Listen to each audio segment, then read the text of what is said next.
Well, let's move forward because we are going to be squeezed for time. Okay, so now let's talk about autism. This is why we are all here. This is actually an old picture, but I think it very dramatically represents what's going on. So the number of kids with autism is on the rise, and that's 2009. Does anyone know the current statistic for autism? Raise your hand if you do. Not you, Fiona. Fiona works in our office. Yes. Do you know what it is? 1 in 88. Which prize would you like? Do you want a lovely travel mug? See? Participate. Yay, good job. It is 1 in 88. Does anybody know the statistic for boys? Oh, I saw it over here. 1 in 55. Oh, you're so close. I'm going to give it to you. What would you like? A nice cup. Yeah, it's 1 in 54, which is kind of staggering. 1 in 54 boys, diagnosis of autism. So it's not a surprise to me that our phones are ringing a lot in terms of people saying, we have lots of kids with autism, we need some training, we need some more information to know how we can support these kids. People always ask me, why do you think it's going up? It's a very complicated answer. It's going up. So I'm not going to get into that so much today. That would be like a whole day of talks. This is my most important message to anyone in the room who works in a community rec facility. If you know one thing about autism, it's to know that it's a spectrum, right? You will meet kids who have the same autism diagnosis that are literally like night and day. They're so different one to the next, such individuals. So really, really need to take the time to get to know every kid. We like to use the phrase, if you know one kid with autism, you know one kid with autism. So just the range you're going to see in terms of their language, attention span, interests, sensory needs, all that kind of thing. Very, very, very, very different. The diagnosis changed slightly in May 2013, so last year. This is boring. I'm going to go through it one by one. So yeah, that's what I do in this part. So one of the core features of the diagnosis, and these are the things that you're going to see across kids, regardless of their language ability, etc. So understanding these kind of core features is important. So deficits in social emotional reciprocity. The word reciprocity basically means back and forth, right?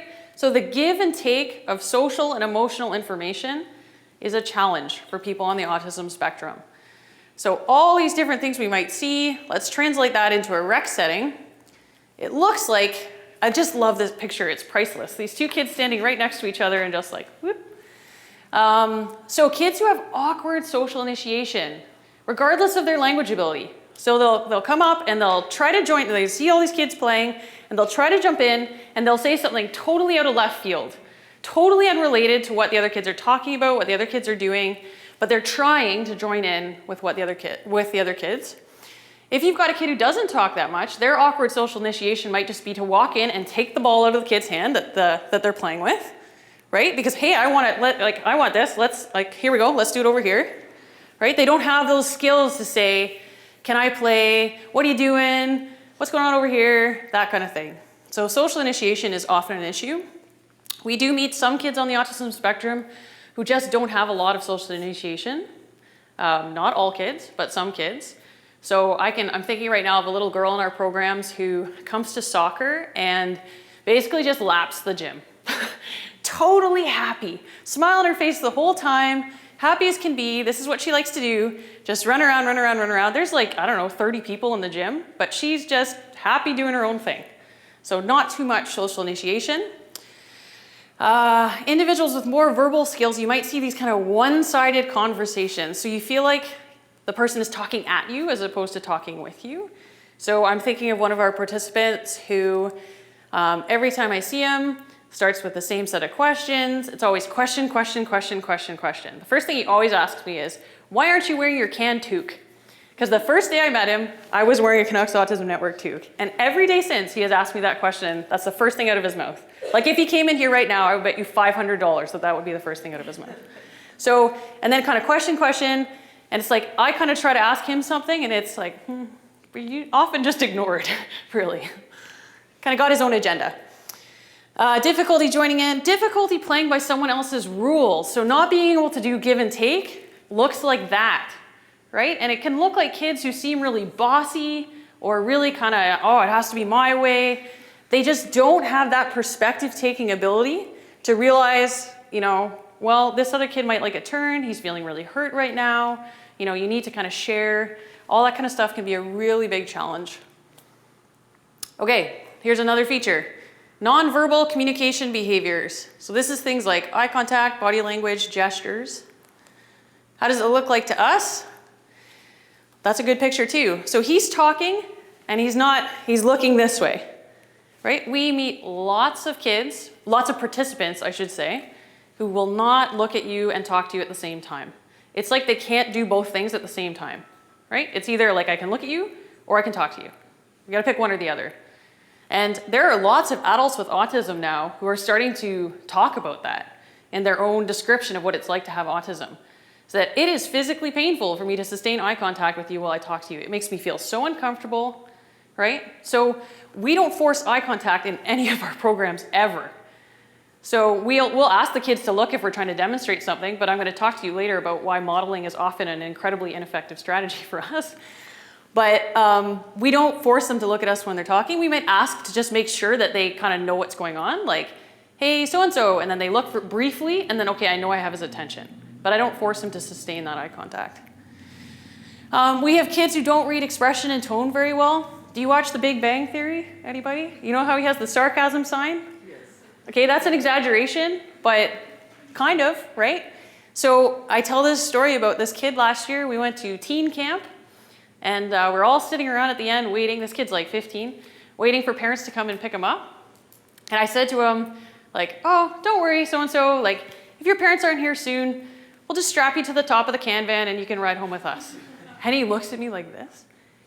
And then I was like, oh no, don't worry, it's not gonna happen. We're gonna sit here together at the picnic table until your parents come. I promise we will not put you on the van. And he was kind of like, right? Like literally. So sometimes kids take you literally. So you have to be careful. Not all kids have that issue, but some do. And the eye contact is really quite common, actually. Just gonna pause briefly and talk about the language skills. So we meet participants who have anything from limited or no speech to almost totally typically sounding speech, right? Just really depends on the individual. Some of the things in between that we might see are kids using sign. We don't have a lot of kids in our programs who are sort of fluent signers, although I did a presentation last week and there was a whole bunch of people from the School from the Deaf who are really interested in collaborating, so maybe that'll change, which would be cool. But lots of kids who have a few key signs that are really important for them. So things like toilet. So if we have a kid who comes to the program and that's how they ask to use the washroom, we better make sure the staff know that right away, right? Picture communication systems, not as common now, I'm gonna say. That's where we might be having a kid using these pictures to communicate. So instead of asking me for a break verbally, they could have a little book that's full of pictures and hand me a card that says break, and that's their way of asking for a break. We do still have some kids who definitely carry around picture communication symbols, but what it is commonly being replaced with is the iPad. And on the iPad, you can now buy, and I'll show you a little bit more of this later, augmentative communication programs like ProLoco to Go, where the kids can, it's like layers of pictures, right? So they can click like food, and then below that it'll be like fruits, vegetables, snacks, drinks, and then they click fruit. Below that it's like apple, pear, peach, plum, whatever, and then they click banana, right? And then they can click a button that will say, I want banana. It'll give the vocal output, right?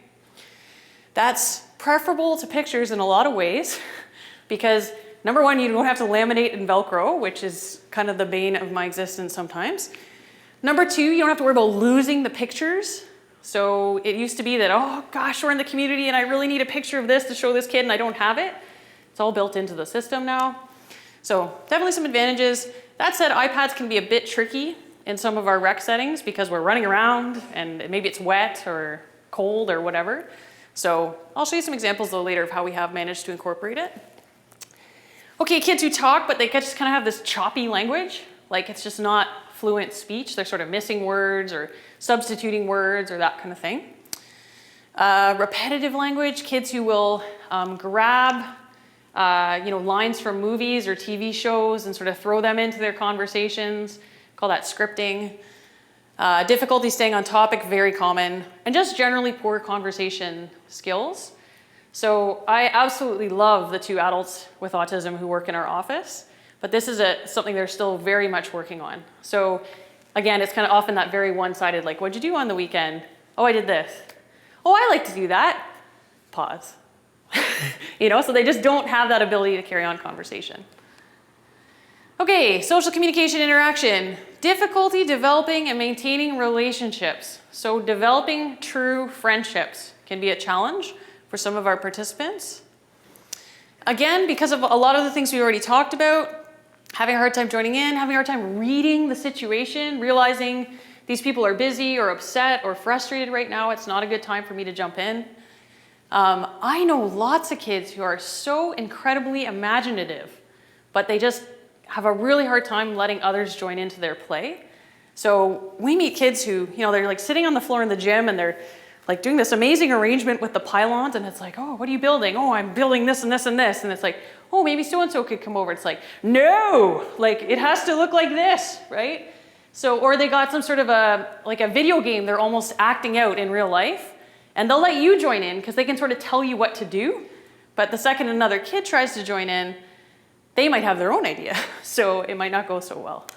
So we see that. Again, it looks like one-sidedness, it looks like bossiness. It's a result of having issues with perspective taking and needing to learn some skills. Okay, sometimes we see withdrawn behavior. Not super common, I'm gonna say. A lot of our kids are actually quite interested in social experiences. They just don't necessarily have the skills to sustain and build those social experiences. So, here's Big Bang, like the friendship algorithm. This is like classic ASD, like needing to learn how to have a friendship in a very systematic way. Okay, here's another part of the diagnosis. Stereotypes are repetitive speech, motor movements, or use of objects. A real range of things there. Simple motor stereotypes are things like hand flapping, right? You might meet some kids who do that. Echolalia is just that repeating phrases back. Repetitive use of objects. So I met a kid in our swim program a couple weeks ago, and he's one of these kids who loves to pour over and over and over and over again. Just take the bucket, pour the water, take the bucket, pour the water. Idiosyncratic phrases, so sort of pulling things from out of context and throwing them in. Here's some more examples. Repeating lines, hard time changing topics, playing with toys in unconventional ways. We have kids who body rock, like kind of do this, sort of like what I'm doing right now, right? I'm pacing, whatever. Or spinning. We have kids who kind of like just kind of spin around the gym. All of those things. Okay, this category used to be called, or used to have a term in it, insistence on sameness, which I think just captures the idea. So really having an excessive adherence to rituals, routines, and resistance to change. So we see that characteristics in lots of our kids can look very different depending on the person. In our rec programs, it tends to be kids who are stressed when the schedule changes. We always start with kicking. Why aren't we doing kicking today? Right? We always do this. Why are we, at the team cheer, we always say Canucks autism. Why are we saying go Canucks? Right? That's like they want the same thing. This is the routine, how, like Sheldon has a spot, right? Same thing. Okay?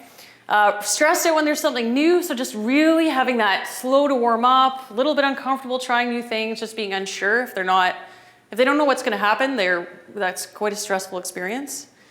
Asking the same questions over and over again. When are we going to do this? When are we going to do this? When are we going to do this? Who's coming with me to this? That kind of repetitive questioning. Lining up objects, so those kind of rituals. So they come into the gym and they arrange the pylons the same way. Or we have one participant who walks the lines in the gym in a particular pattern at the beginning of each practice. Like first the red line, then the yellow line, then the blue line, and now I'm ready to play soccer, right? So all kinds of little rituals. By the way, we all have our own little rituals, right? We all are a little bit resistant to change. I would say most of us are a lot resistant to change. So give the kids a break sometimes.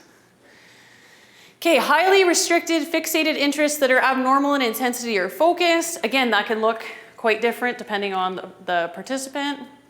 So kids with strong attachments to specific objects. So we have a couple of participants who will carry something in their hand and it's always in their hand. They always have that with them, right? Strong special interest. I joked around with Deborah when I came in today. She said, we were just chatting about something and she said, oh, like I'm perseverating on this. And I said, that's okay. I'm gonna perseverate on my special interest for 6 hours today. So no big deal, right? We all have special interests. It's just a matter of hopefully we're kind of learning, you know, the right context for talking about those interests and when to stop talking if other people seem totally disinterested, right? So those are the social skills that go along with it. Have a hard time changing topics. Okay, sensory stuff. Hyper or hypo reactivity. So either they really react strongly to things, much more strongly than you or I might react. So very, very sensitive to, you know, the way their clothes feel or temperature, or very sensitive to water. We have lots of kids in our programs who just love the sensation of being under the water. Like, I think a lot of us love it. These kids like love it, right? Being deep in the pool, that kind of thing. Hyporeactivity means they're kind of underreactive. So I've met kids who don't experience pain the same way most people experience pain. I've seen kids fall off of playgrounds and like nothing happened. And like, you know, all kids do that sometimes. So this is like, the kids should have reacted, right? So that's important to be aware of sometimes, that if you have a kid who's hyporeactive, usually parents will articulate that to you. Just be careful because, you know, even if he's hurt, he won't tell you. So you need to keep your eye on those kids, okay? So in our programs, lots of kids who do this. So very sensitive to noise in the environment. Yeah, we see that quite a bit. Don't react to pain, really fascinated by the properties of sand and water. Complain about their clothes being too itchy. One of my coordinators does that too. Really hate to get their hands dirty, really, really intolerant to, like for example, white glue. We have to watch how we use that in our activities because some kids are just like, once the glue is on their hand, your day is basically over. They're just so fixated on the glue. So there's one of our kiddos in one of our programs who's got his hands in his ears. It's obviously pretty hard to teach a kid to swim when he's doing this all the time. So just to give you some context here, the woman in front of him is his mother. He's not in a totally unfamiliar, super stressful situation. It's just overwhelming for him, right? I'm in water, it's cold. All the facilities where we run our programs, we try to look for quieter rental times, but they're almost always pretty loud. Yeah, so how do you work through that? We'll talk a little bit more about that later, but it involves a great deal of patience and encouragement at the end of the day. There's another little guy with his hands in his ears. This is one of our kids. Actually, it's kind of hard to see in the way that picture is up there right now, but he's got those noise-canceling headphones. So many of our kids do wear those noise-canceling headphones depending on the program, just because it helps them sort of feel a little bit more calm. Let me just show you a really quick video. Actually, you probably saw this when I was testing the videos. So it's just a kid who loves the water. She's kind of distracted because we're filming her on the side with the iPad. All of our videos are filmed on the iPad. None are professional. Okay, so we're going to try to model the skill here. Flick, flick, flick, flick, flick. She's going to do it. It's pretty good. She's so interested in the feeling of the water on her arms. That's the distraction from doing this. There's that kind of stereotype behavior, hand flapping. You're gonna try it one more time. Fix the bathing suit. Yep. Try one more time. Flick, flick, flick, flick, flick. Right? Really, really interested in the properties of water. That doesn't matter. We just continue with our instruction, right? Oh, we're gonna talk about the visual sports later. Okay, so that's the kind of stuff where she's just a little bit more interested in water than some typically developing kids might be when they come to a swimming lesson. Honestly, we just sort of work through it and keep going. Okay, we don't like grab her hands and stop her from doing that. We just keep going because she's picking up the skills regardless. Okay, other things that we sometimes see with autism that are good for people to be aware of, issues with sleep. So if you've got a kid coming into your program and he's got a sleep disorder, it's great for parents to sort of just, keep you posted. Maybe it's a bit of a plan B day today because we only got 2 hours of sleep last night. It's good to know. Lots of kids with autism are picky eaters. Some have challenges with toilet training that persist a little bit later. Problem behavior, although we'll talk about that later. Challenge with executive functioning or organization skills. So even as they're getting older, just really having that challenge with kind of keeping their stuff together, keeping themselves organized, knowing what to do, following along independently can be a challenge for some of our participants. There has been some, I think, pretty interesting research that's come out in the last few years about just the fundamental differences with motor skills for kids with ASD. So forget the behavior and communication stuff. What are some of the motor differences we see? We see clear differences in fundamental motor skills. Those are those kind of pre-sport building block type skills, like running, catching, dribbling, striking an object with an implement, which basically means like hitting a ball or hitting a puck. They're the basis of harder skills, and kids with ASD often measure quite a bit below average. Contributing to that is probably the fact that their motor abilities, so even a step lower, things like hand-eye, balance, strength, there can be some real challenges with some of our kids with those skills, so those kind of building blocks for those more advanced skills. Motor planning is where you try to put together a whole bunch of skills in a coordinated sequence. I'm going to make you do an activity later where you're going to get a really good feel for motor planning. We'll talk to our kids who are more verbal and ask them when we're really common for us is trying to teach the kids 3 arms and then side glide in swimming, right? So a lot of them can tell you what they have to do. So you can stop them at the end of the pool and say, okay, so what are we going to practice this time? And they can articulate it. But to actually carry out that sequence of movements is really challenging. It's not just true for ASD, it's true for lots of people learning a motor skill, but sometimes a little bit more so for our kids. Other types of things like, anticipation, adjustment, coordination. We see some of those challenges throughout the lifespan for individuals who have a diagnosis of autism. I would like to make the argument, though, that many people who have a diagnosis of autism in their early years are very busy kids, right? So if you've got a kid who's 3 or 4, they're in early intervention, very important, okay? Like I'm a BCBA, I have a PhD in special ed, I am a full supporter of early intervention, but sometimes these kids are so busy with those activities that they're not participating in other types of activities that build physical literacy. So things like even just spending time on the playground, participating in maybe kinder gym style activities or like little kids gymnastics or whatever, just building, even the playground time is so important, just building the balance, the running, the coordination, all that kind of thing.